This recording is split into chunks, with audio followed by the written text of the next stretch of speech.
Stars Podcast. This is the Let me talk to you.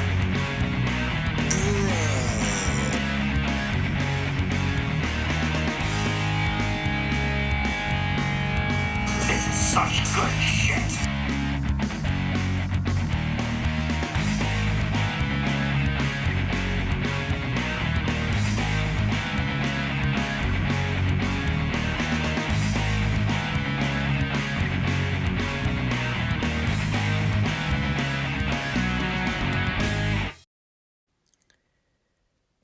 I'm about to get on my soapbox for a minute. So you've been forewarned. Dear Tony Khan, hire someone competent in the world of professional wrestling that can help you book your shows. I know you've derived this conspiracy theory that the internet is filled with a bunch of hateful anti-AEW bots who are conspiring to see your company fail. I know it's hard for someone like you and the kind of personality that you have to accept harsh criticism and have people be upfront and honest about the problems they have with your company. But it would really do you some good to maybe just listen to those so-called haters and see if there's an underlying message that could help better improve the quality of your program. I mean, let's face it, social media is already a poison well to begin with, so maybe you could just start with getting off of it altogether. Get off of Twitter, get off of Facebook, get off the forum pages, and start taking into account what avid, non-biased watchers of your shows are saying. What about the casual demographic of fans that are not familiar with many of the wrestlers they watch on a week-to-week basis? Men and women. What are they saying? What about people like me who watch your company every week but don't have the time or energy to watch all of your other content that you produce throughout the week? Whether it's the YouTube shows or the social media scrubs, what do those people say? People that aren't fully in the tank for your company and defend anything and everything you do. What are the unbiased wrestling media platforms or reviewers saying about your shows? Granted, I know it's hard to find a lot of those out there because most of them are already in the tank for your company. Because I just need some clarity with all this. I need to know what it is I'm missing when it comes to AEW's product that everyone else out there seems to think is going right. I'm not even talking about nitpicky things like personal preferences for talents or storylines because we're way beyond that at this point. I'm just talking about things as basic as show quality. Things as basic, consistent, coherent booking. Giving me a rhyme and a reason to actually care what goes on in a given week. I understand I grew up in an entirely different generation. I grew up watching wrestling from the 80s, and every territory was different and unique with how they booked and ran their shows. Everything made sense. Stories carried over for weeks, if not months at a time. We had larger-than-life characters and personalities that were great at promos and interviews and gave you the sense that what you were watching mattered and was real, at least on some level. Wrestling matches were a lot more simplistic and more story-driven. They were less spot-focused and moves-based. And, I understand that I kind of live in the immediate gratification, short-lived patience generation of wrestling fans where, everyone grew up watching the Crash TV, throw shit at the wall stuff, and, every week wrestling shows are doing the let's cram 8 weeks worth of stuff into 2 hours. But hindsight is 2020, and I think it's been proven pretty well by this point that this old school methodology of booking, while it may have been exciting and it may have worked for a given period of time in the business over 20 years ago, can we all agree at least somewhat that this doesn't necessarily translate in 2022? Can we all agree that this booking style isn't particularly helping AEW in any way? Or maybe we can at least agree that Tony Khan trying to book all of this stuff by himself primarily is not particularly working.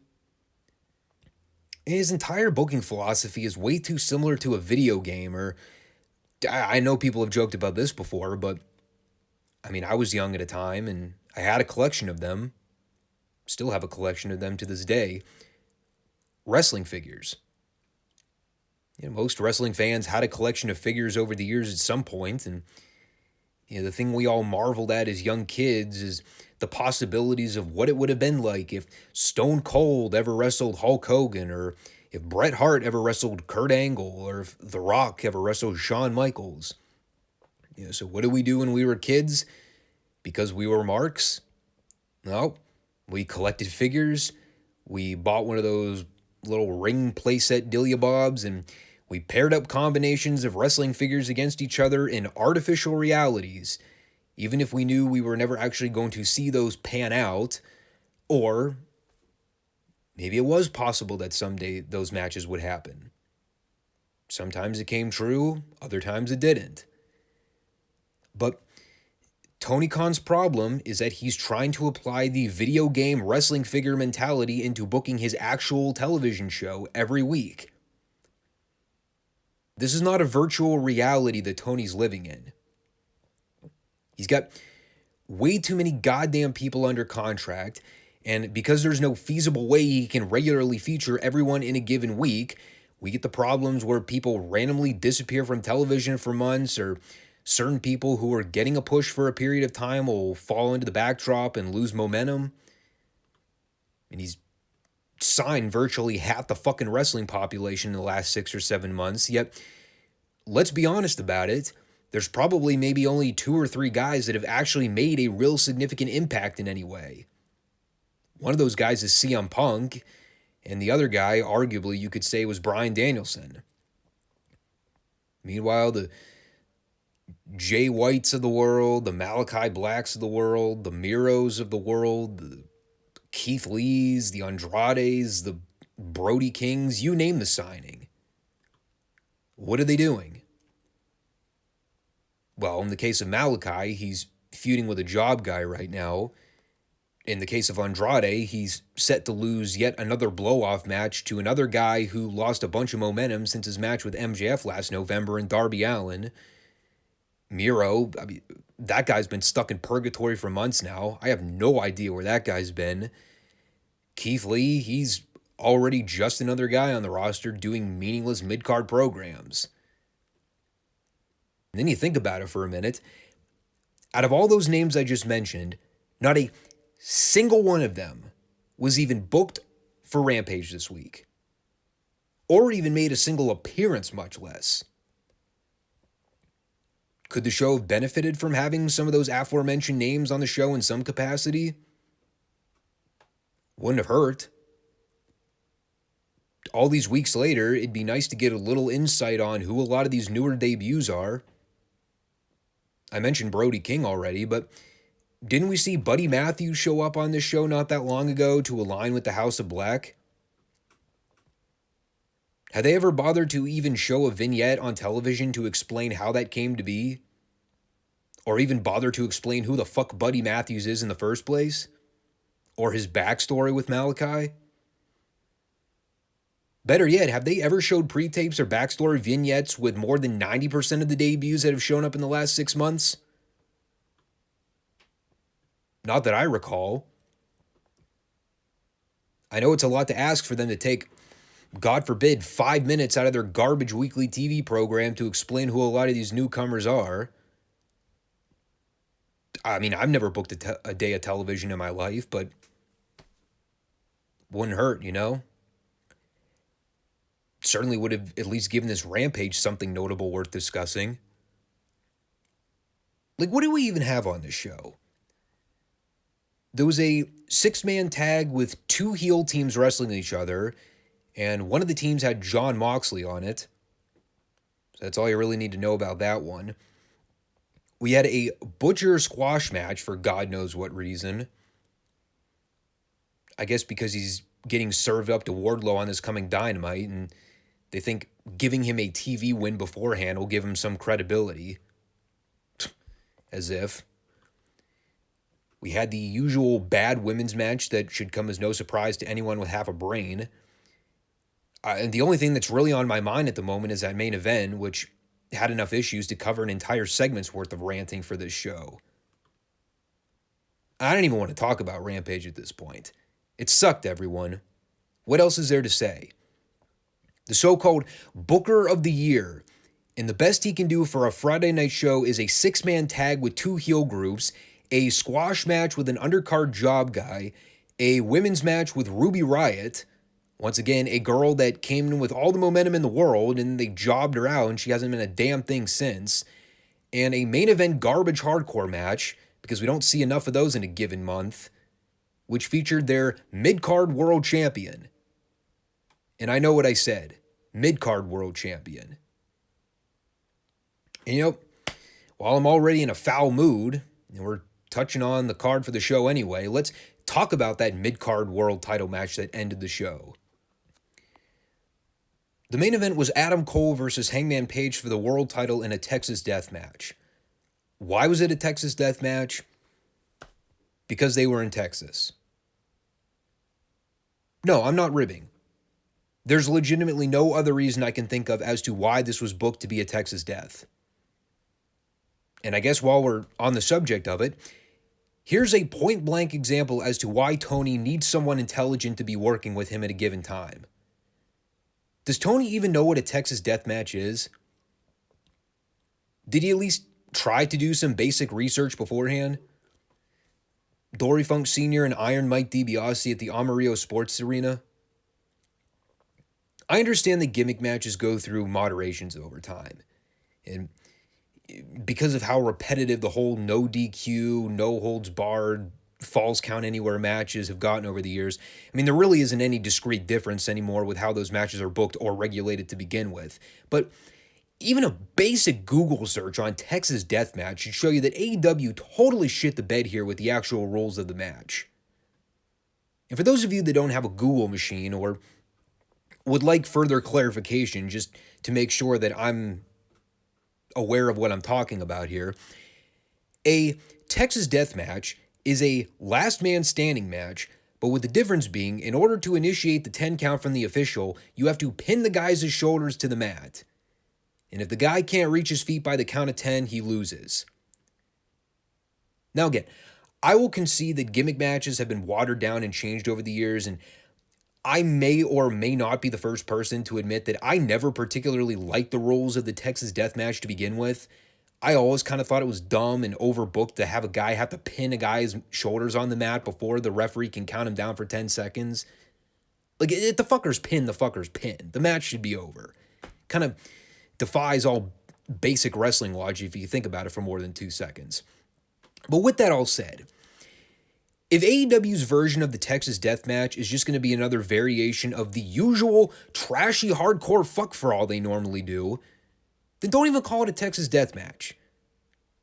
Just because you're in the state of Texas doesn't mean you have to saddle a gimmick match with a name that's not even befitting of the traditional rules of the Texas Deathmatch.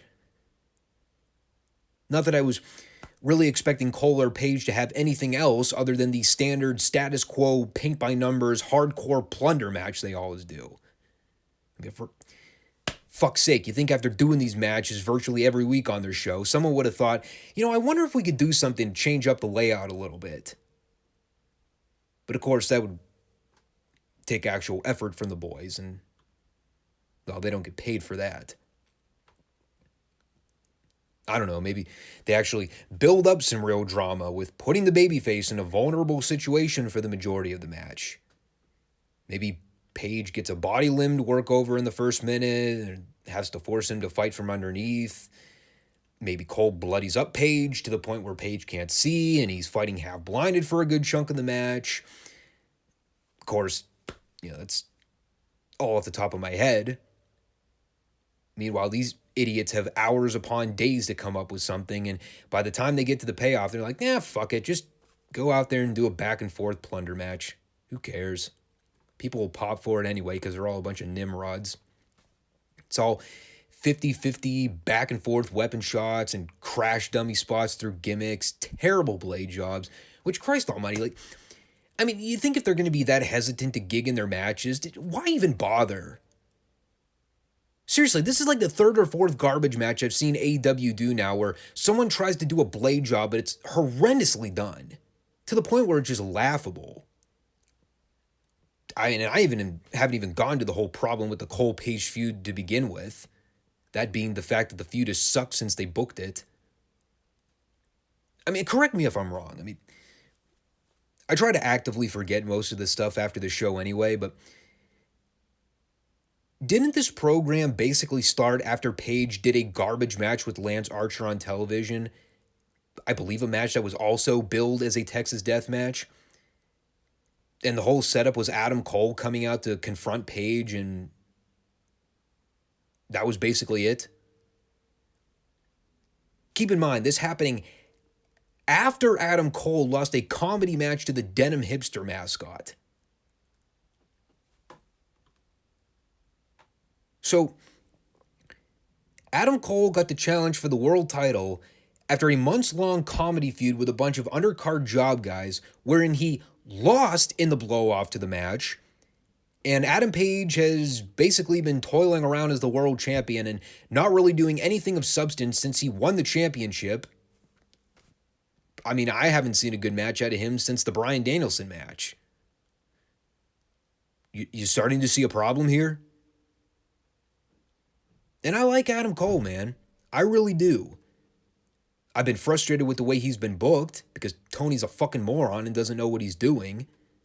But Cole is an actual talent that I've seen do plenty of great things in his career. Yes, the size thing is always going to be a detriment to him, and I've been on record saying that Cole hasn't looked particularly healthy in the last month or so. You know, he at least looks like he's been hitting the tanning bed a time or two. But everything he's done in AEW up to and including this feud with Page, it's not done this guy any favors. And now he's on record having done 2 consecutive jobs to the world champion when he already went into the feud as an underwhelming lukewarm challenger to begin with. Talk about cutting a guy's balls out from under him. Meanwhile, Page is, for lack of better terms, he's been an Intercontinental AEW champion. A mid-card champion who doesn't feel or come off like a main event top-of-the-card guy. And again, part of that's the booking. But the other part, and I really hate being that guy, but I mean, someone's got to eventually point out the obvious when it's staring you right in the fucking face. Maybe the reality's starting to finally kick in that Adam Page just isn't that good. Do you ever think about that? Maybe one day he could be good, but right now, I don't see it. I know Tony has really invested in this long-term story of Page reaching the top of the mountain as the guy, but I mean, there's a pretty big difference between an authentic, well-crafted top guy and an artificially contrived top guy. And if you really want the perfect model of the latter definition of that, see Roman Reigns in WWE from 2015 to 2020, basically. Booking professional wrestling is a real difficult thing to do. It's not as cut and dry as writing a scripted television series or a movie. Things change. Wrestlers get hurt, certain talents start gaining traction over others, and as a booker or an agent, you have to be able to adapt to those things on the fly and run with them. I'm glad that things worked out for Tony's long-term push for Hangman Page to become their top champion. In some avenues, it succeeded. Yeah, even if I hated a lot of the build to Page's climb to the championship, the whole thing with him and Kenny Omega was a years-long story that pretty much panned out exactly how Tony envisioned it would. But when you look at the actual payoff, when you look at the fallout, what does all that build and hype really have to show for it? A mediocre, poorly booked mid-card world champion. And at this point, I'm just counting down the seconds on the clock until they finally get the damn belt off of him. Even AEW's most loyal fan base can agree that Adam Page as the world champion really isn't working. I mean, they had the perfect opportunity to get the belt off of him when Bryan Danielson was white hot back in January. It made sense. Danielson was undefeated. There was the potential to build him up as the unstoppable, unbeaten champion through a good chunk of the year, and that could have been the perfect time to either build up a fresh babyface to challenge him to win the belt, or spend a little more time building Page back up to win the belt. But this time, you do it right. You don't involve the Dork Order. You don't involve the Beta Bucks and their goofy Ghostbusters bullshit. And you don't book Page as a miserable, sympathetic drunk that we're all supposed to feel sorry for. You make him an unstoppable, badass, beer-drinking cowboy. You have him smash through all your top guys on his way back to the title rematch with Danielson, whether you want to do it midsummer or maybe even early fall. But instead, they did what they did, and now we've got Bryan Danielson doing mid-card tag matches with a plumber, and Adam Page is doing mid-card world title programs with pedestrian challengers. So you go ahead and tell me what I'm missing here. Tell me where I'm wrong. Please. Seriously, I want all the AEW defenders to come at me and tell me where I'm steering wrong with any of this. Tell me anything I said about Adam Page or Adam Cole is either too extreme or just flat out wrong. I would love to know what I'm missing. That apparently everybody else is either loving about Page as the top champion or what everyone else has loved about Adam Cole's run in AEW since he debuted. Because I don't see it. So, there's your Rampage recap. Or something pertaining to one. If y'all watch that Battle of the Belt show on Saturday, let me know what groundbreaking material I missed out on. I'm sure I missed a bunch of 6-star classics and memorable championship matches that were all match of the year contenders. Or maybe I just missed an hour of bad wrestling. So I'm going to move on to NWA Powerrr now. This would be Season 8, Episode 4, for those of you archiving this. So remember last week when we were talking about how excited I was about the possibility of them building to a Pope versus Matt Cardona world title match? Maybe sometime in the next 7 or so months. Possibly with Pope winning the belt and culminating a careers-long journey of actually winning a major world title for a major wrestling organization.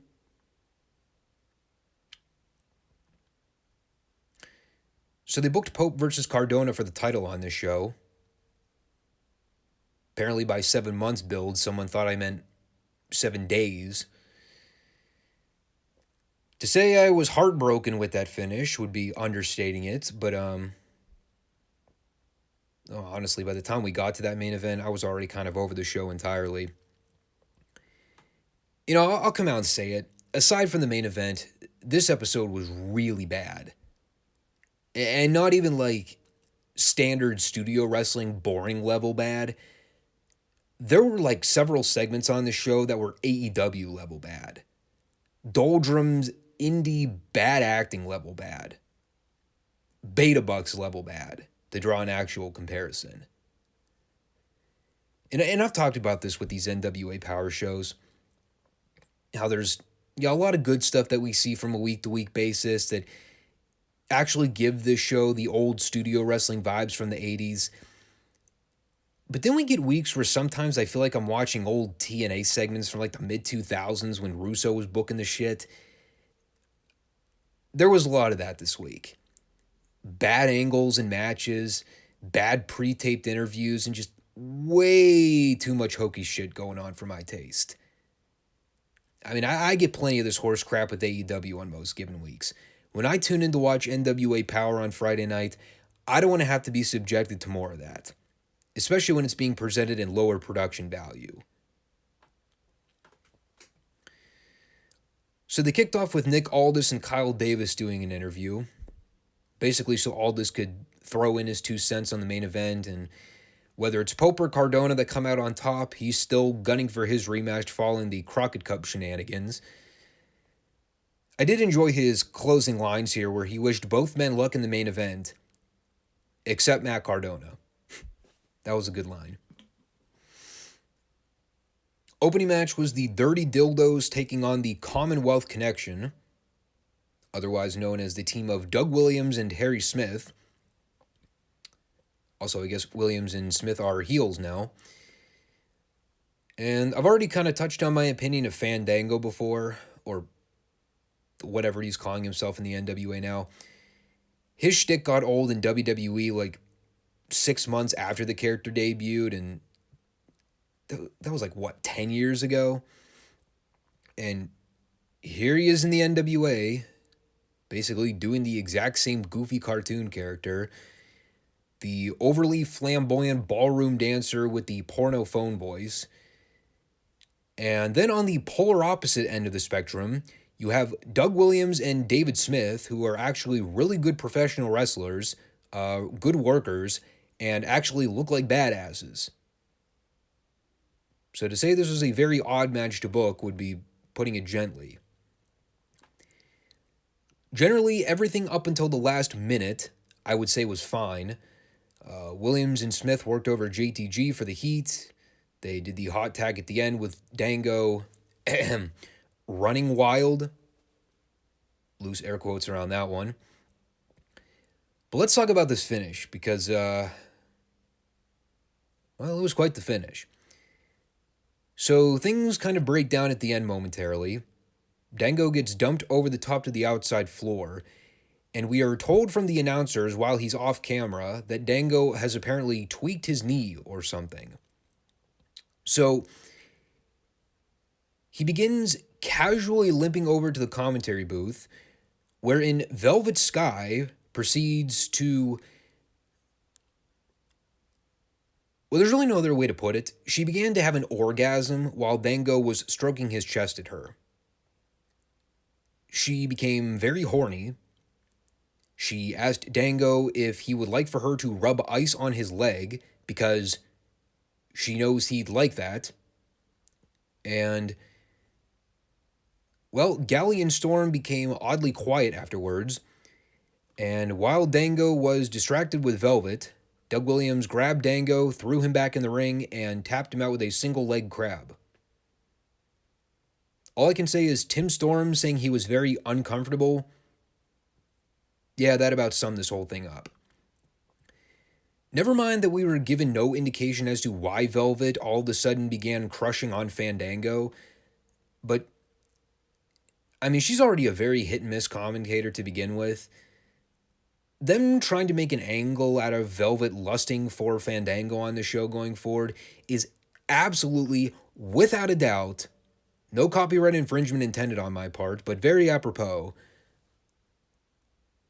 no buys. Up next, we had Austin Idol doing an interview with Kyle Davis, and this whole thing was all centered around last week's Tyrus Slam Challenge and the fallout to Idol whispering a hidden message into Sion's ear. And now we come to find out that my entire idea of them building to some kind of story with them actually revealing who Sion's real father was, be it through a match stipulation or some kind of TV angle, nope. Instead, they just blurted out here in a random backstage pre-tape a week after the fact.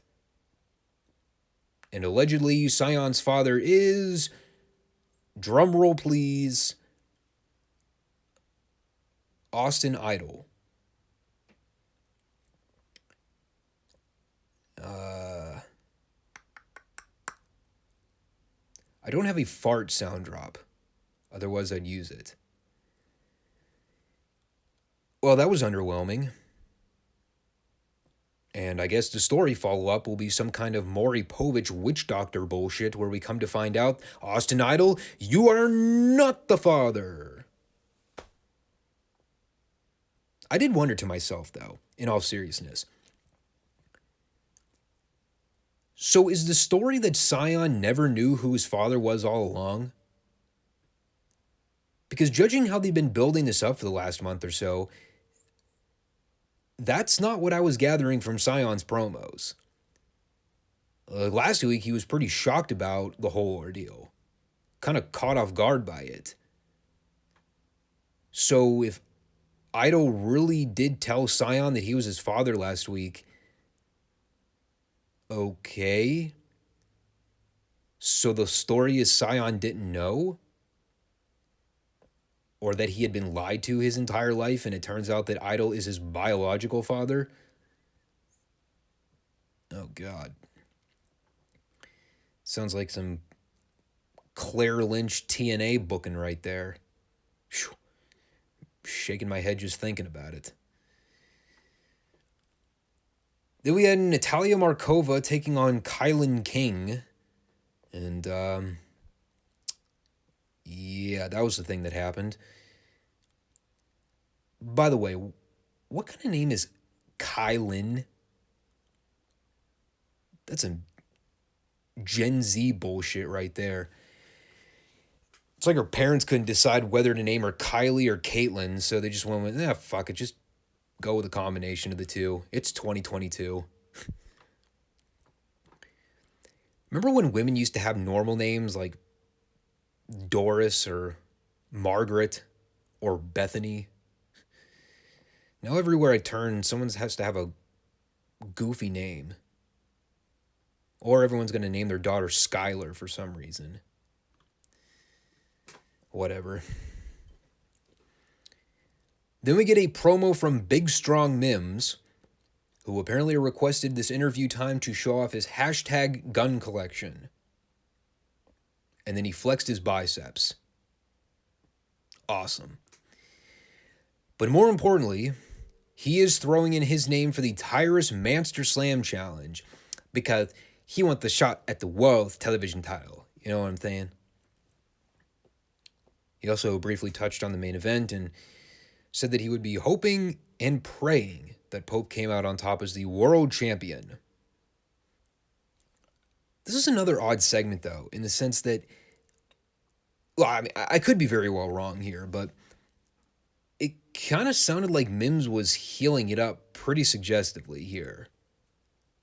I believe he referred to Sion as a masked dork and bozo for having failed at the Body Slam Challenge last week. And last I checked, I thought Sion was a babyface on this show, so I'm not really sure why Mims was reacting that way here. Beyond that, though, really not a whole lot to say about it. This is not quite on par with Mims' previous passionate promos, but I don't know. There's something oddly humorous about hearing Mims try to do promos. It's like he's trying so hard to put passion and energy into it that it almost comes across as overacting in a sense, but like overacting in a wacky fun way. I know it's hard to describe it, but it makes me chuckle. And quite frankly, that's all that really matters. Then we had La Rebellion out to the booth for a promo, and again, not really a whole lot to say about it. They talked for an eternity out there, but they essentially got the point across that they've been unbeatable since they won the tag belts, and they don't sweat the Briscoes. So I think we can all see what direction that's going. And that's fine. You know, I've kind of been over La Rebellion as the champions for a while. Briscoes are a pretty red-hot duo right now. I mean, they're coming fresh off that great match with FTR at the Ring of Honor special. And I think getting the straps off of La Rebellion and running with Mark and Jay as the champions for a while give that division a fresh coat of paint. So I'm all right with that. So then we had this absolutely wretched and desolate abomination of a sit-down with Aaron Stevens and Mae Valentine, where Stevens shape-shifted into multiple personalities.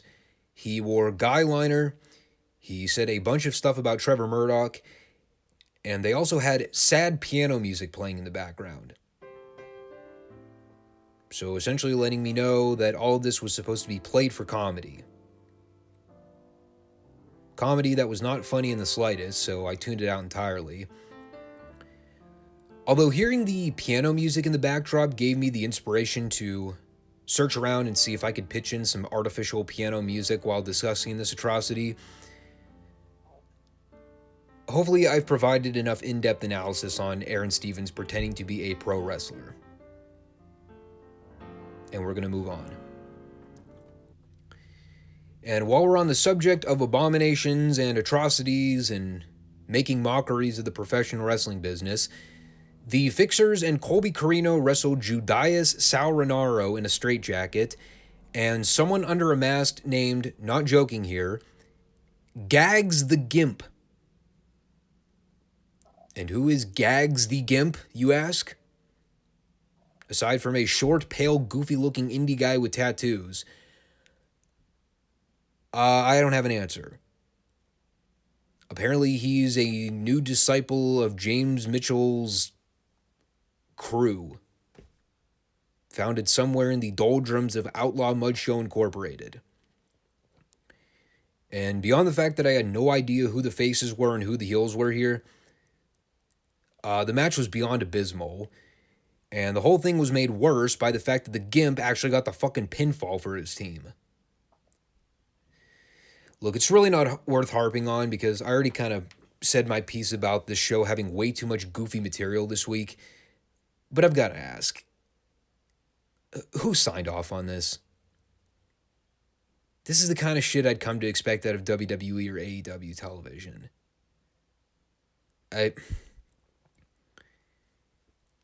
If you feel so inclined to book comedy segments on your show from time to time, so be it. But there's a right way and a wrong way to do it. There's a huge distinction between corny comedy and outright cringe television. This surpassed cringe and crossed the line of turn the channel, I never want to see any of these idiots on my TV ever again television. So that was ungodly atrocious. But there's good news to come out of it. At least now I know what segments I will be skipping over in future NWA episodes.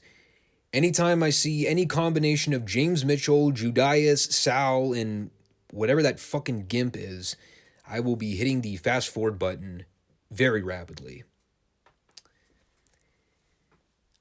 We had a genocide promo with May that I really didn't write anything down about. She's apparently going to be a singles wrestler now. Good for her.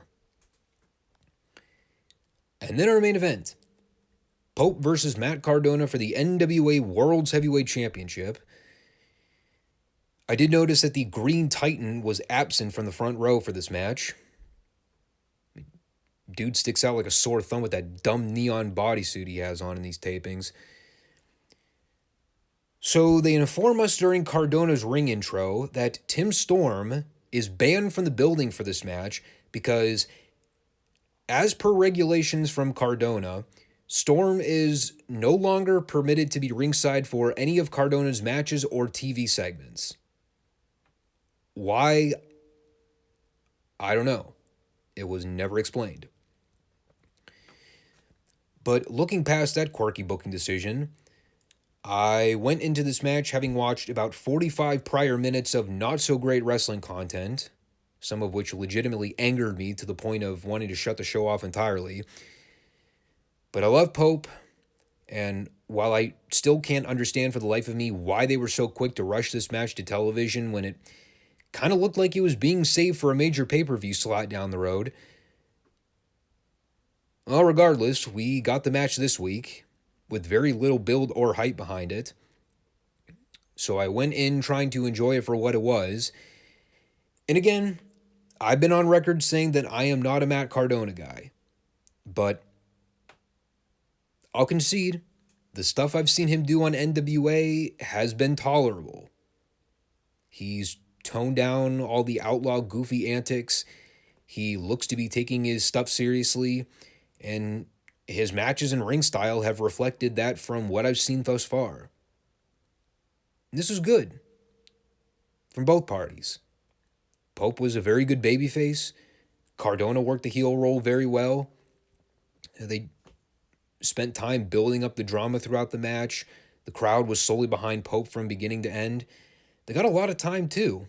I mean, this did not feel like a rushed main event in any stretch. They did some nice false finishes toward the end there.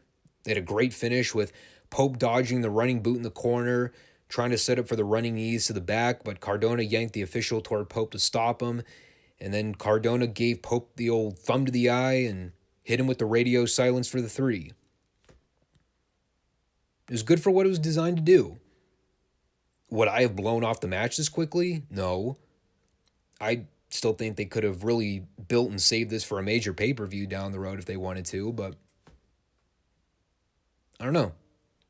Maybe they got other plans down the pike.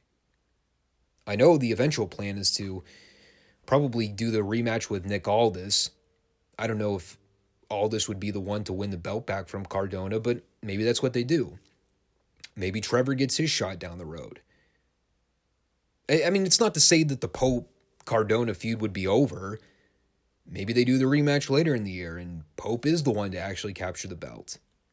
I mean, there's a laundry list of possibilities. Like I said, I just thought this was a big potential money feud that they would want to save for a special event or something and not blow off on a random Powerrr episode.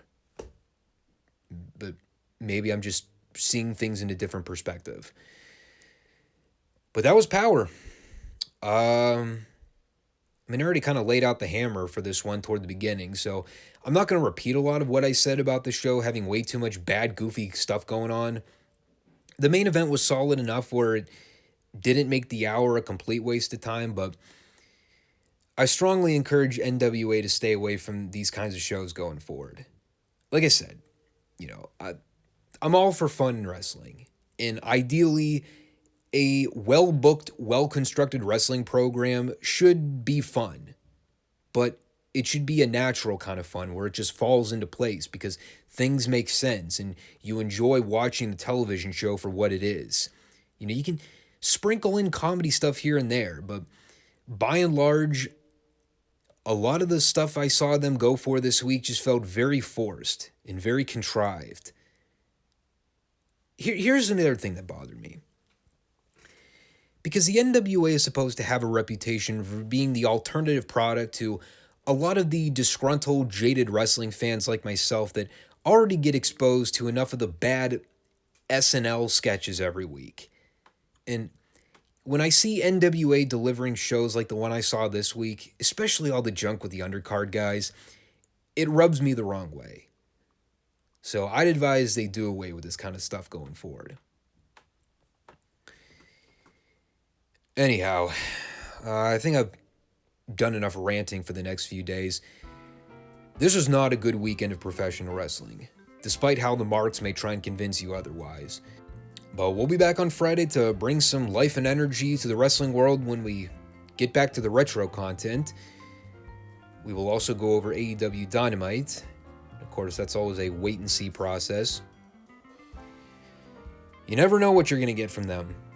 One week, you get something unexpectedly great like an FTR Beta Bucks Tag Man event, and next week it's right back to terrible business as usual.